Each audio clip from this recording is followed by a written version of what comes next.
540 dito.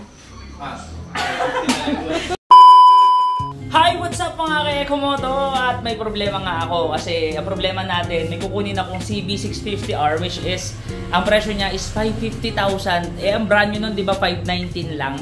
Yes, 550 kukunin, 2024 model with only 100 odo. Magwa 1 month pa lang this 15, this March 15. Ang ilalabang ko rito is yung parts niya kasi upgraded siya ng original Acra. And then so on and so forth, worth 100,000 lang naman yung upgrades niya. Kasi bakit ko lalabanan yon?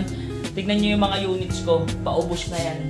Paubos na yung mga units ko, tapos ito, reserve pa to. So, testing natin kasi Etivac to. So, testing natin kung makukuha natin, di ba? Sana sumama, sana matawaran na kaunti. Let's go! So, ito yung unit na silipin natin. Ayan.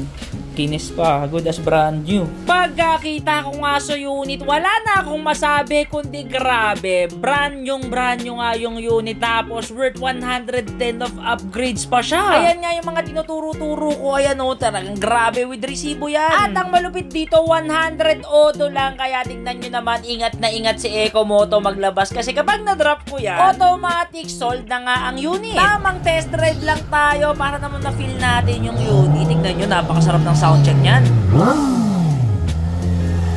Ngiting pwede malugi, diba? Kasi hindi ko talaga sure kung pa-profit tayo sa unit na to. Sir, ang tanong ko kasi talaga dito, last price natin. Magkano last price natin? 550 lang talaga ako. Hindi kaya ng 540. Hindi nga. Kukunin namin hindi dahil nakabidyo ko. Panalo ka na dito, boss. Makita mo na lang kung bakit. Kasi 519 ang brand new price nito. Pakita mo na lang kung bakit 550. Original Acra.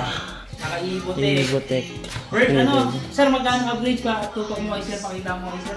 109. Ang brand, upgrades pa lang yun ah. Yung unit, sir, magkano? 519. 519. So, 540 dito. 550. Sige, sir. Kakasa ko na yan. Thank you.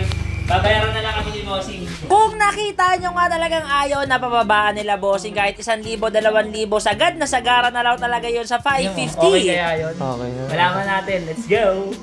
Yun, yung CB650R sumama. May pupunta pa tayo isa, Z400 at Carmona kami galing. So pumunta kami sa anong to? Dasma. So 30 minutes away, kain muna kami. Let's go! Samahan nyo kami. Let's go! Okay, next stop natin, Z400, 2023 model. Ayan siya. So, check muna natin. Siyempre, JJ Grasa kasama natin. Ayan yung isang unit, nakasampa na. Check natin muna to kung sasama sa atin. Alright, let's go!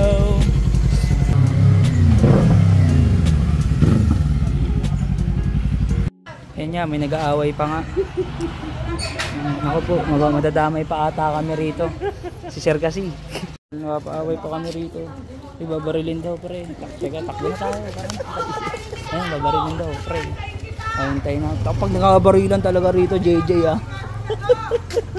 Ayan na nga, at bago pa magkaputukan doon, umalis na tayo. Dito tayo, lumayo-layo tayo kasi baka madamay tayo sa away. So nilayo natin to, ayan, pauwi na nga kami. Actually, medyo kinakabahan talaga ako dito kasi hindi ko alam kung tutubo ba ako dun sa CB650. Pero tong Z4 tutubo tayo, yung CB hindi ko alam kung tutubo tayo. Yun, so may 2 units tayo, you know. Check mo. So, yan yung 2 units natin. Isang Z400 na 2022 model. 2023 yan. 2023 with only 4K odo. Tsaka yung isa 100 odo 2024. Grabe, no? So, tignan natin ngayon kung magkano magiging profit ni CB650. Yung Z4 kasi medyo mataas din nakuha natin dyan. Pero hindi ko na i-disclose kung magkano, ha? Yan lang yung CB. Pero maliit lang din yung, yung Z400. Pero kung may mga interested dyan, message lang. Let's go! Yan. So, may sumisilip na si Sir. Bawal magpakilala si Sir eh. Ayan. Isang baba lang po, isa lang.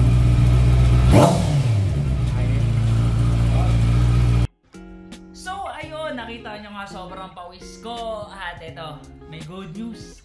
Nabalitaan nyo na ba? Eto, ay bobo, mali. Hi mga ka-Ekomoto! At ito na nga yung update natin. Sa 2 units na nakuha natin kahapon, may buyer na ako. Tingnan mo yung sobrang pawis ko, sobrang init. Pero okay na okay lang yan. Kasi, Etong Z400 natin, ni-reserve na to, isa-swap yan sa ADV bukas.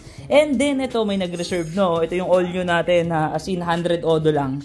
May nag-reserve na rin yan ngayon. Pumunta dito si Bossing, tropa niya kasi taga Palawan. So, sila ang kukuha sa Palawan kasi wala na raw talaga mahanapan itong stock. So, ayan yung 100 odo lang oh. Ayan. So, i-disclose ko kung magkano natin nabenta. So, nabenta natin to for only 573,000. Yes, syempre magbibigay tayo sa tropa na tumulong. Ayan, magbibigay tayo sa kanya. Ayan siya. Grabe, grabe.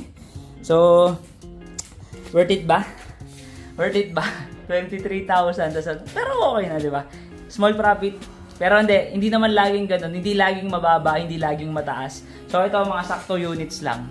So, sample lang yun ha. Sample lang yun ng ganitong unit. So, at least mabilis. Yun yung masaya doon. Let's go! At congratulations nga kay Boss Richard Monde Guzman dahil tama po ang hula mo. May 500 pesos ka. Message ka lang sa Facebook page ko, Eco Motor Trading, and let's go!